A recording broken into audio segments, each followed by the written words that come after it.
Time is one of the things most people desire to have.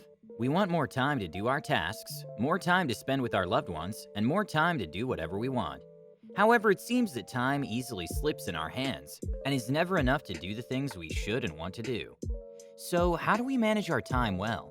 KEVIN KRUSE shares secrets about time management in this book, straight from billionaires, athletes, top students, and even successful entrepreneurs. With these tips, we can learn to be less stressed and more productive, putting each golden second to good use. Here are the top 7 lessons from the book 15 Secrets Successful People Know About Time Management by KEVIN KRUSE. Lesson 1. Scratch out those to-do lists. Most of us keep a daily to-do list as a guide on what we need to accomplish.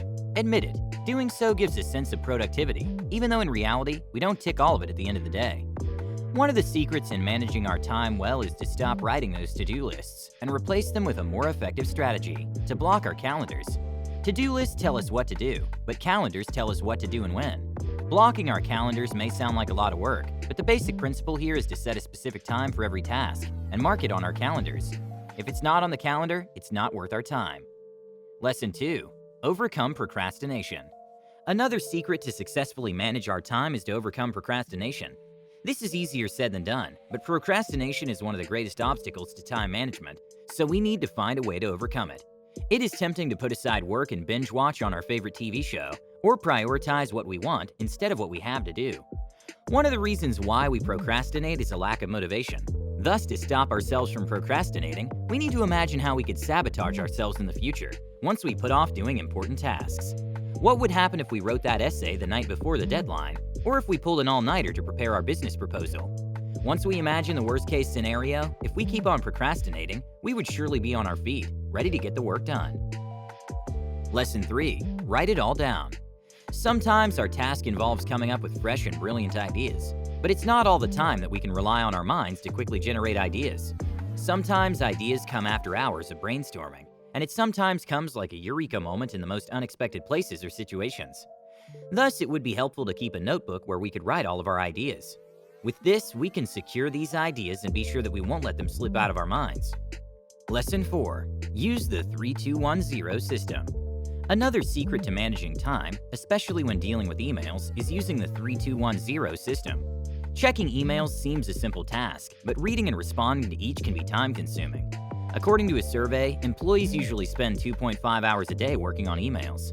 The 3-2-1-0 system suggests that we schedule only 3 times a day in checking emails, and at each time allot only 21 minutes for the task, until the inbox becomes 0. With this technique, we will be more focused and successfully avoid distractions. Lesson 5. Theme your days. Another strategy successful people use to manage their time is to theme their days. For instance, you can set Mondays for meetings and planning, and Friday for evaluation and goal setting for the upcoming week. Another suggestion is to select 3 types of themes. The first type is called Focus Day, allotted for vital tasks. The second type is Buffer Day, used for meetings, planning, and paperwork. And lastly is a Free Day, which is reserved for family time. By setting these themes, we would no longer waste time thinking of what to do for the day, thus giving us more time to be productive. Lesson 6. Touch it only once. When you decide to check your emails, do you end up responding to all of them, or do you stop in between and shift to a new task? If you do, then you're not alone. Many people engage in task switching, moving from one task to another, even if the first one is still unfinished. We think that we're maximizing our time by doing this, but actually we are not.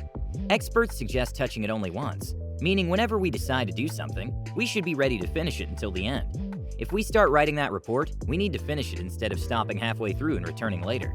If we touch the report more than once, it means that we haven't put our time to good use. This especially goes for tasks that are easy to accomplish. If it only takes 10 minutes to answer an email, give it your 10 minutes and get over it. Aside from completing the job, it also reduces stress and makes us more efficient.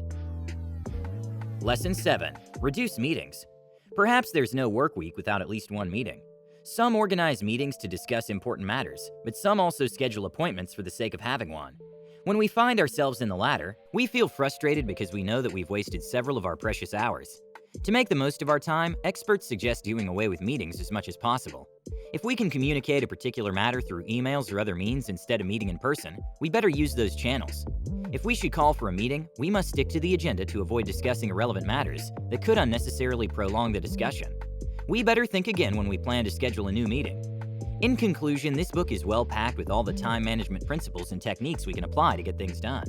Time is a valuable asset and a scarce resource, so we must maximize each second. By adopting the secrets revealed in the book, we can become more productive and be successful in our day-to-day tasks. How about you? How do you manage your time? Tell me in the comments section. Thank you for listening. If you like the book summary and you want to see more in this category, please like and subscribe so I can create more. You can also get a free copy of the entire audiobook by clicking the link in the description. Until next time.